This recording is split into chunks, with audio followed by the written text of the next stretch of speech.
Welcome to my very first episode of Epen Station Podcast kung saan pag-uusapan natin ang iba't ibang nagkukwentong pangarap at tagumpay ng ating mga kaibigan negosyante at sa iba't ibang larangan at industriya na kanilang kinabibilangan.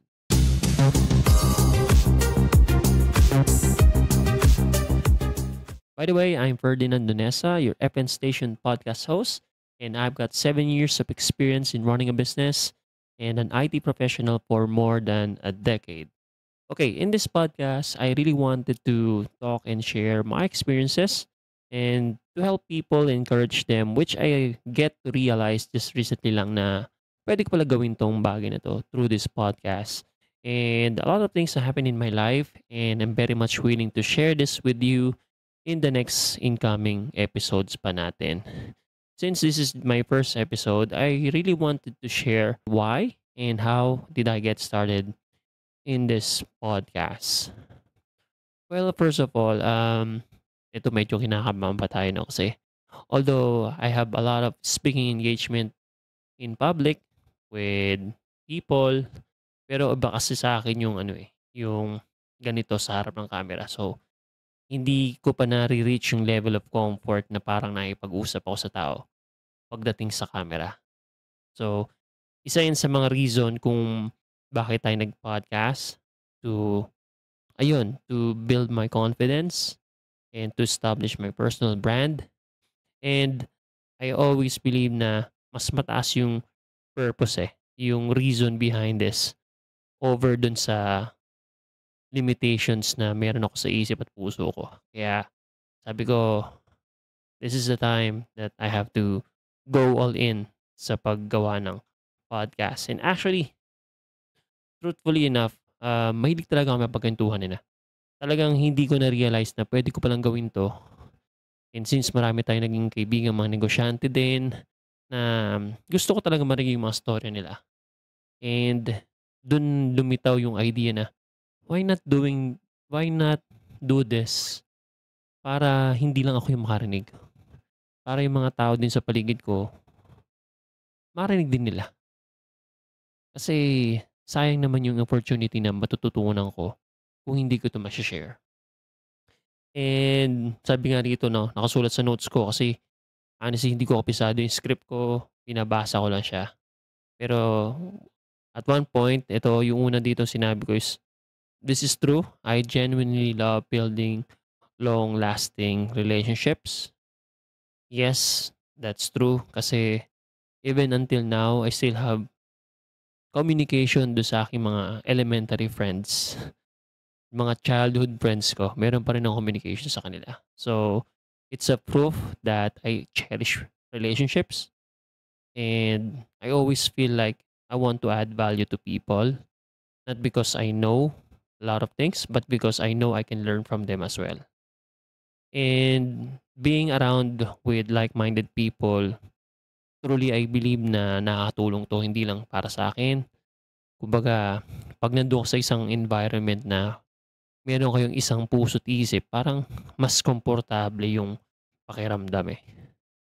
Secondly, since I've been in corporate for more than a decade and now I'm in business for 7 years, I realized that having a business is not a solo journey. So, hindi siya madali. Kailangan mo talaga ng mentor, kailangan mo talaga ng community para madala mo yung business mo sa next level. Sabi nga, di ba? Eto, misconception 'to ng iba, eh. Sabi nila, ah, competitors daw yung mga ibang negosyante na kaparehas mo ng business. Well, in reality, sabi nga nung isang quote, one of my favorite quotes din, sabi nga, "Competition happens at the bottom, while people at the top are always collaborating."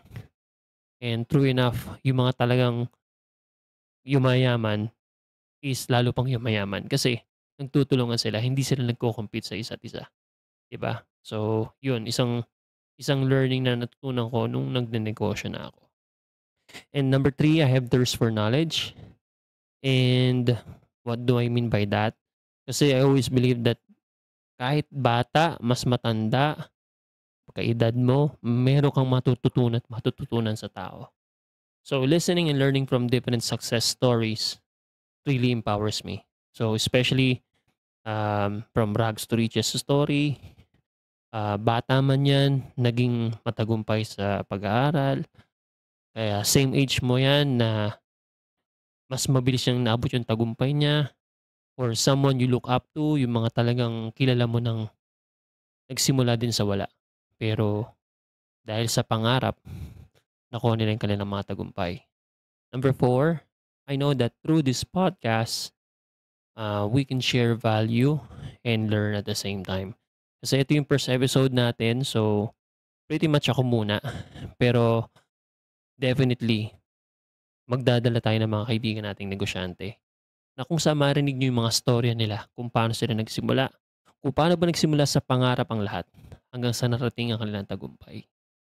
So, it's something that I really enjoy listening, and I hope kayo din sa mga listeners, to anyone who is probably aspiring entrepreneurs din, matagal na sa corporate na hindi pa nakapagsimula mag-business, matagal lang gusto mag-business pero may takot sa puso.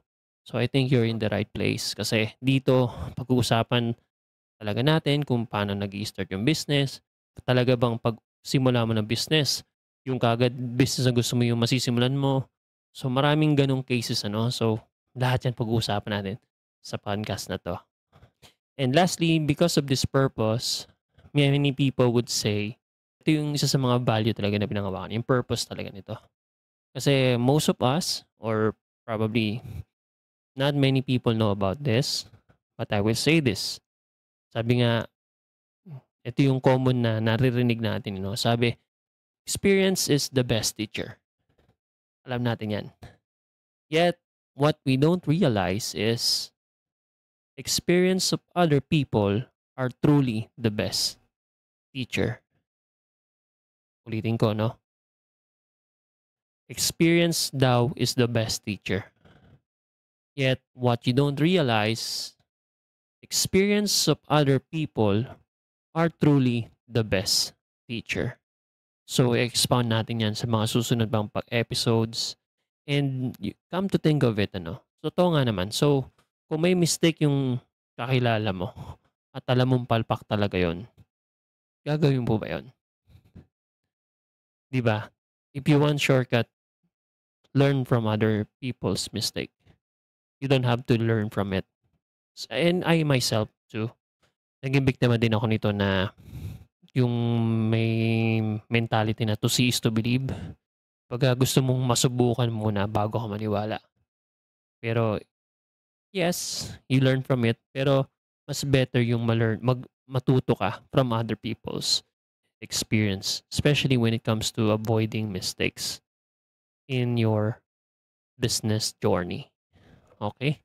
From this podcast, you'll get straightforward learnings from real entrepreneurs and business owners.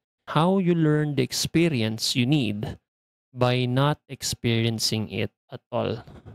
So you can avoid all the mistakes that we did collectively and amplify your shortcut to success without any gatekeeping. Kaya magkita-kita tayo ulit sa ating susunod na episode ng Nego Kwentong Pangarap at Tagumpay dito lamang sa FN Podcast Station, kung saan magkakaroon tayo ng mga special guests and sharing their testimonies, sharing their life story, especially sa kanilang journey sa pagnenegosyo. Okay, this is again your host, Ferdinand Nonesa. God loves you. God bless you. See you sa ating next episode.